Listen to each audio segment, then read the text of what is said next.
A lot of this isn't going to make sense to you, and I'm sorry about that.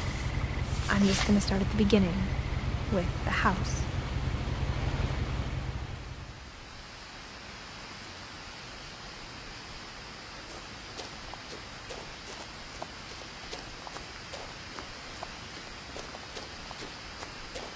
I lived here until I was 11, but I wasn't allowed inside half the rooms.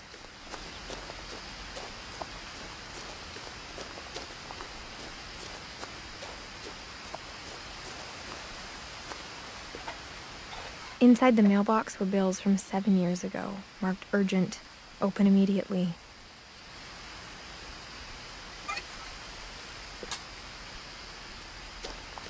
I hadn't been back since my brother Lewis's funeral.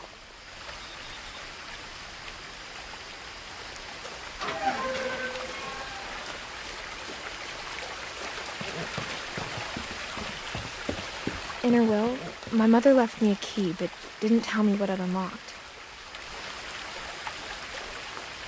Maybe she thought I'd know, or she thought that the mystery would be enough to bring me back.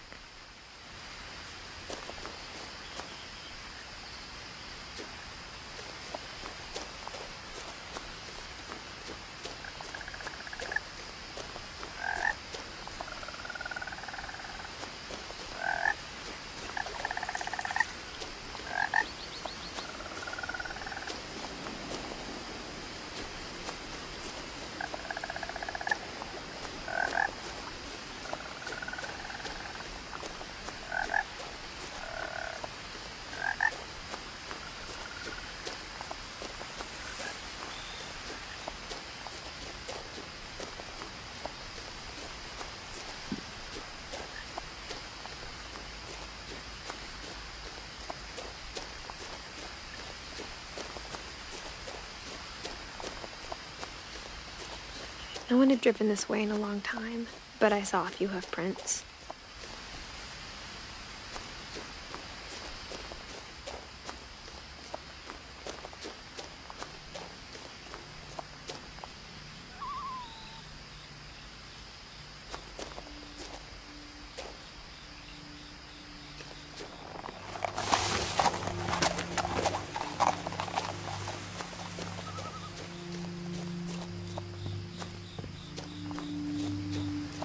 The truth is, even after I inherited the house, I never thought I'd come back to it.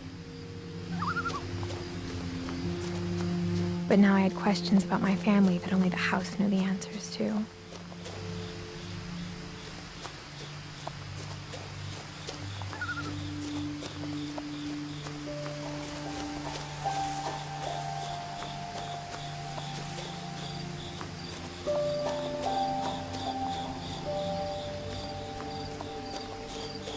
The house was exactly like I remembered it, the way I'd been dreaming about it.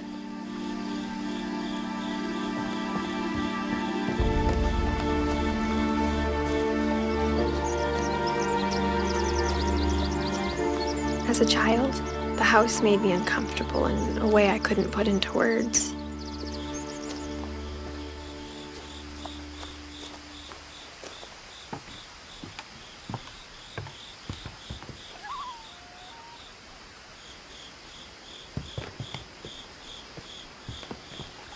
I asked Edie once about the dragon in the pond. She said it had killed her husband. I was 6. It seemed like an odd joke to me, even then.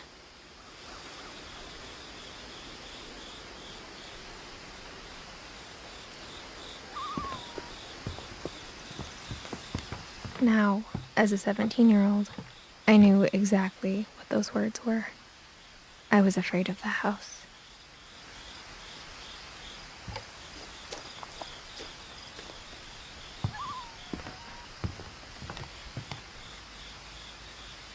I hoped the key might unlock the front door. It didn't.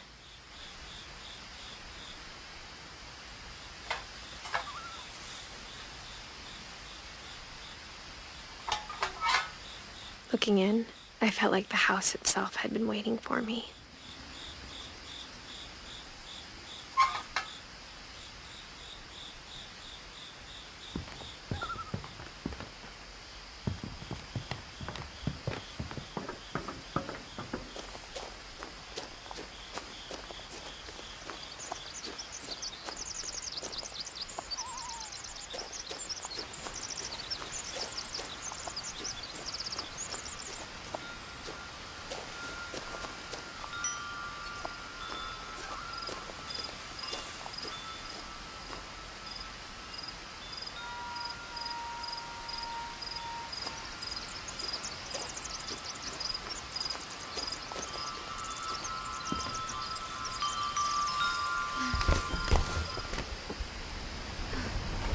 Crawling through the doggy door used to be a lot easier when I was 11.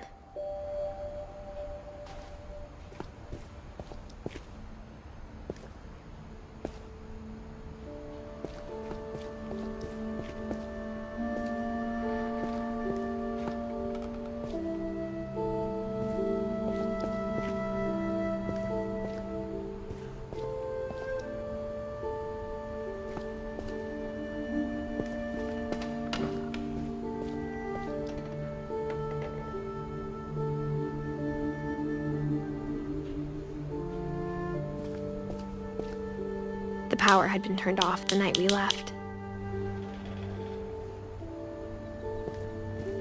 For the first time in years,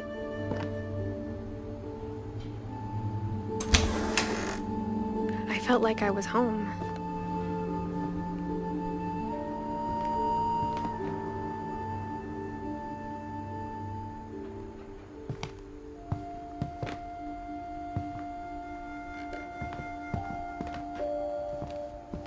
But instead of a family, there were just memories of one.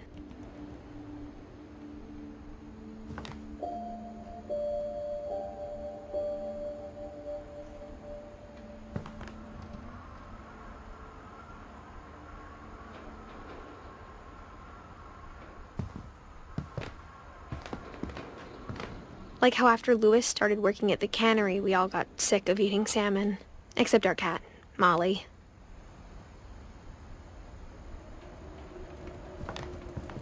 Or how only one restaurant would deliver to our house, so we had Chinese a lot.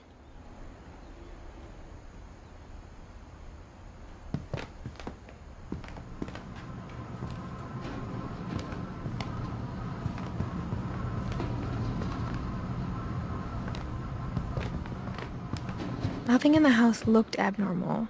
There was just too much of it, like a smile with too many teeth.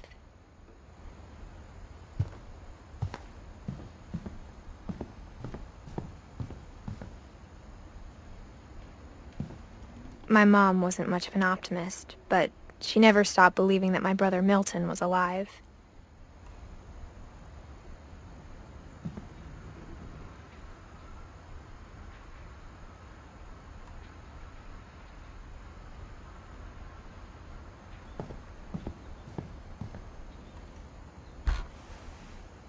Edie told me once that every Finch who ever lived is buried somewhere in the library.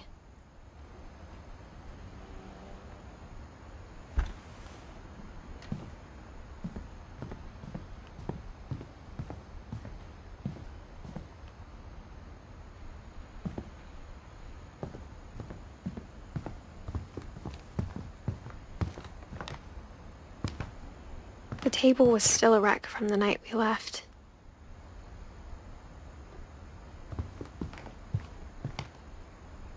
It was like a bomb had gone off, killing everyone but sparing the furniture.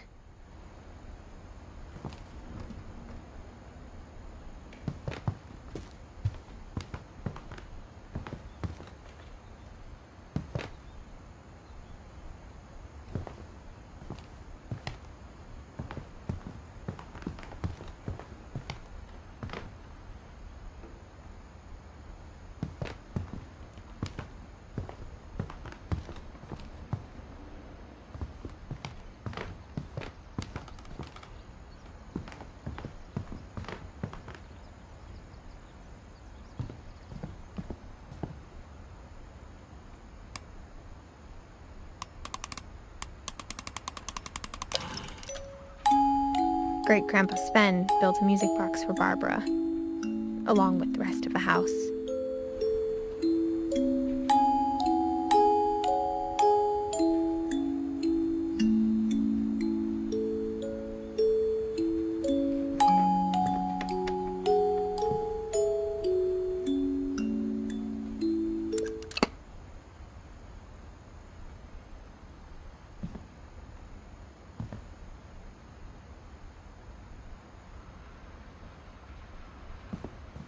Mom always told me to stay out of the basement, so I wasn't too surprised when the key didn't fit.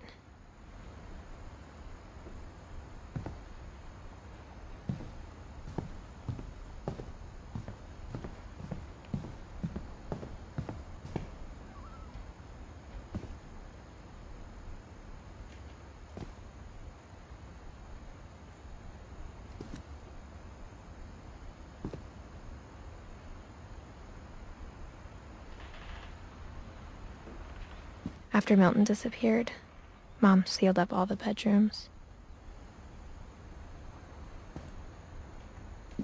Then Edie retaliated and drilled peepholes.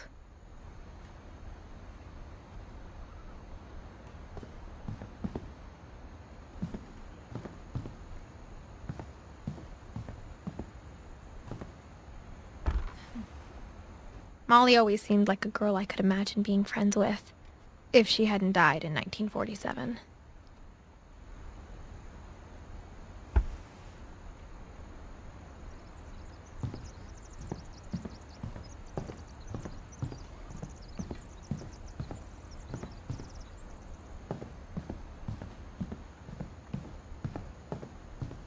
I spent a lot of time playing in Great Uncle Walter's room. I think my mom sometimes regretted not sealing it up.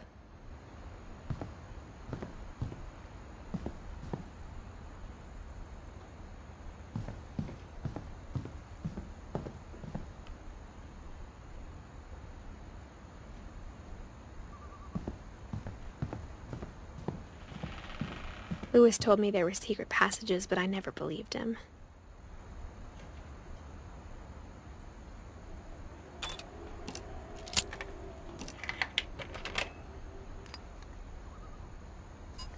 Turns out, my mom was really good at keeping secrets. Now it was time to find out what my mom had been afraid of.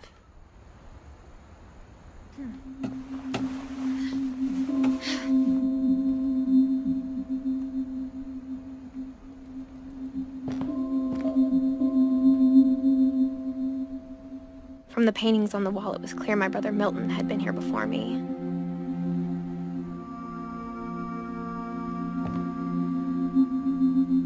Reading this, maybe it sounds like I had a plan.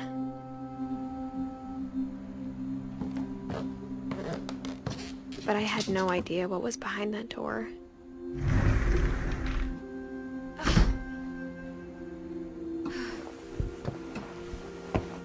Just like I had no idea where all this was gonna lead.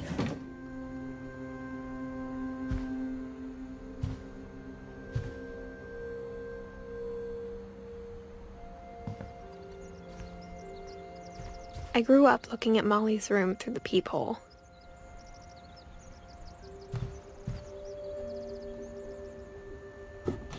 Molly's gerbil had a tiny bedroom with its own even tinier gerbil cage.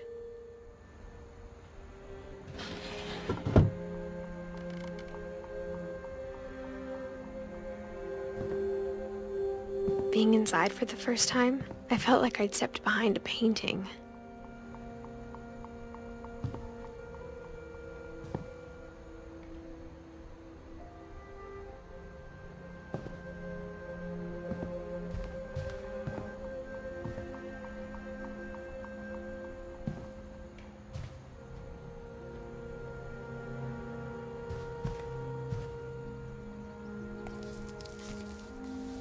December 13th, 1947. Dear Diary, I'll be gone soon, but I wanted to tell somebody about what's gonna happen. It started when Mom sent me to bed without dinner. I woke up and I was starving, so I looked around for something to eat.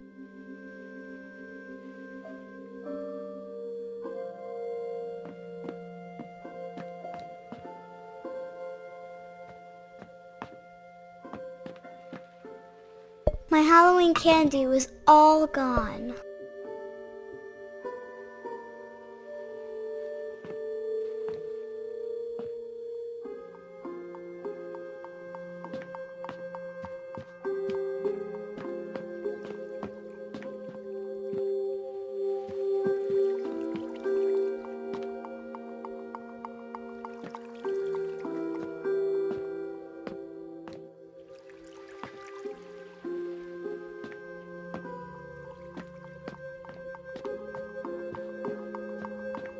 The gerbil food was dry, but I didn't mind it.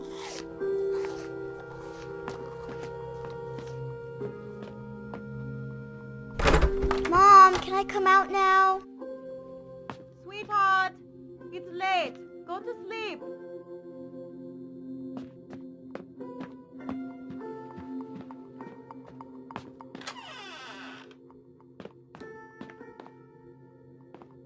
I kept eating and eating.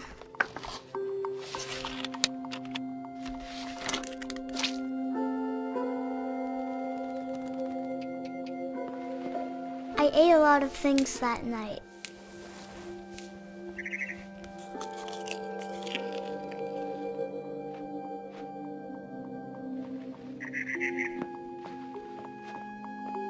Then I heard chirping outside my window. It was a barn swallow going back to her nest. I reached out for her.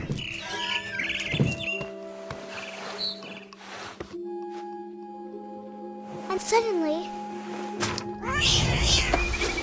I was a cat.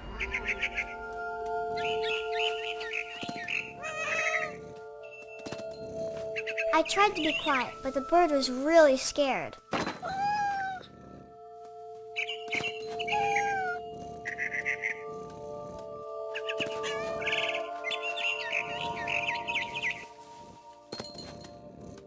Mom and Dad didn't even look at me.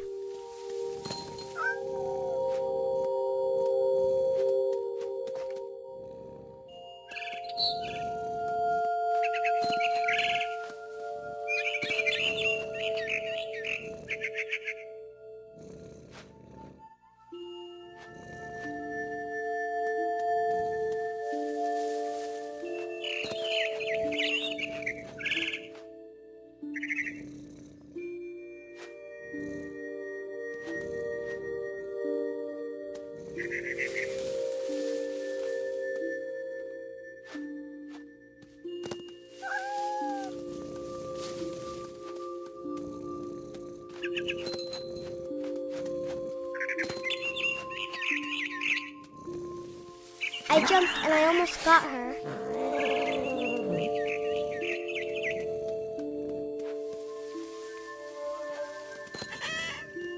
I could tell she was getting really tired. Now I was up in the big tree. I promised Dad I wouldn't climb it anymore. All I cared about was eating that mama bird.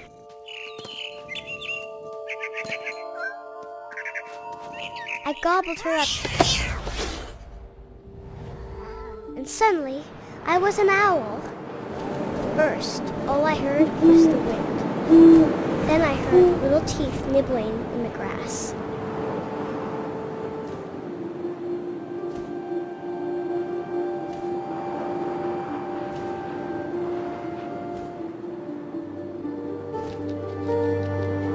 Rabbits.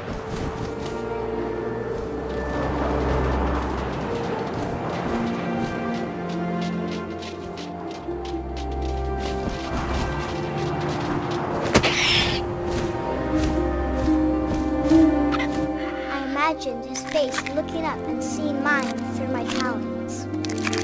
I swallowed him up, and I didn't chew one bit. Then I flew off to find something bigger.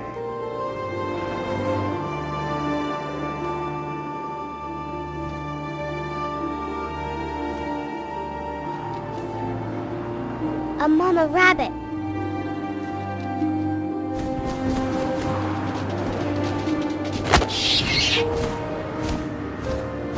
She was almost too big to carry. I started choking, but I couldn't stop eating. And suddenly, I was a shark.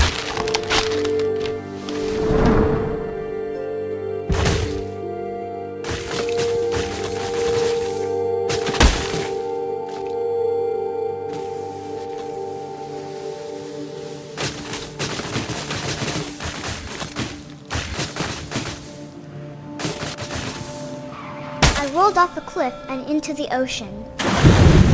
Now, I was hungrier than ever.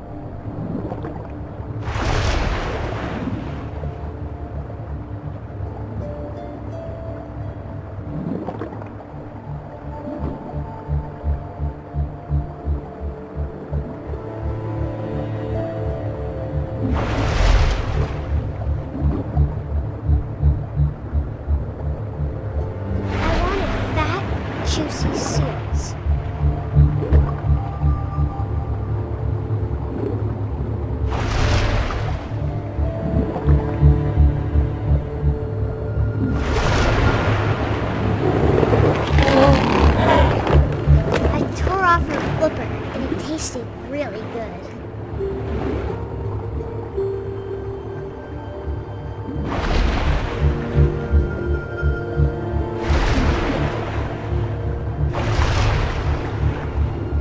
grabbed on tight. But I was so hungry, I jumped out of the water. When I opened my eyes, everything had changed.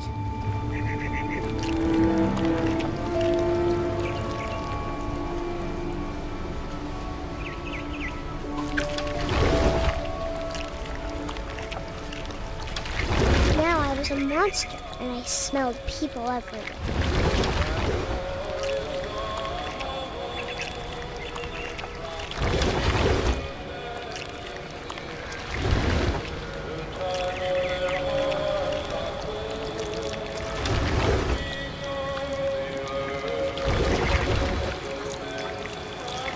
I was big, but I moved real quiet.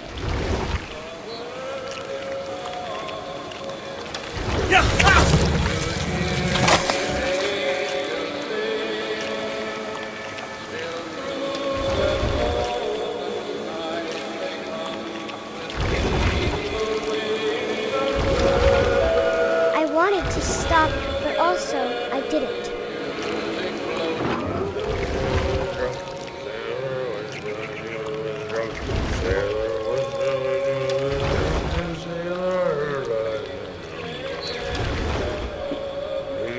Belly with a rusty razor, his belly with a rusty razor, his belly with a rusty razor.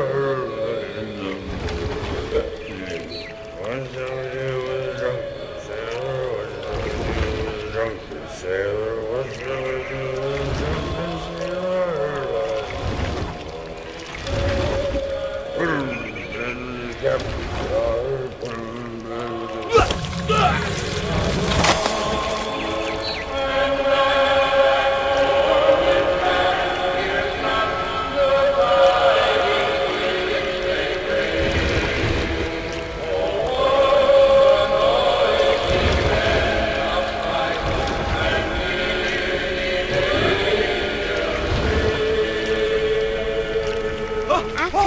passenger, I was still hungry.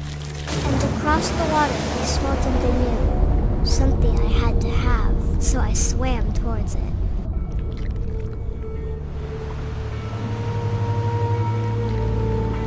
I slithered onto the sand, and the good smell went into an old pipe.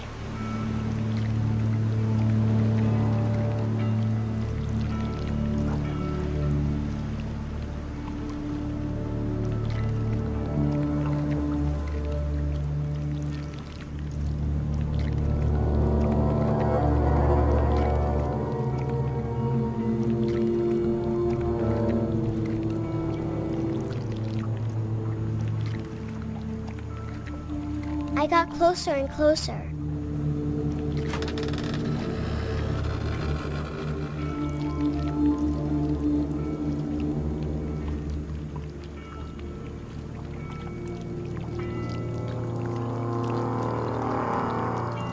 All my stomach started growling. And suddenly, I was me again. I held my breath for a long time, but I couldn't hear anything. I think it's waiting for me to fall asleep. But it's not going to wait much longer. It needs to feed, and we both know I will be delicious.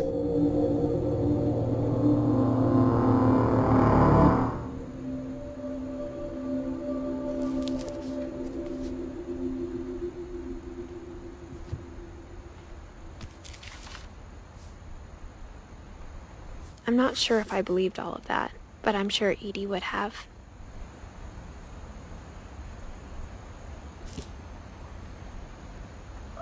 I got the sense Edie had spent a lot of time here, before my mom sealed the doors.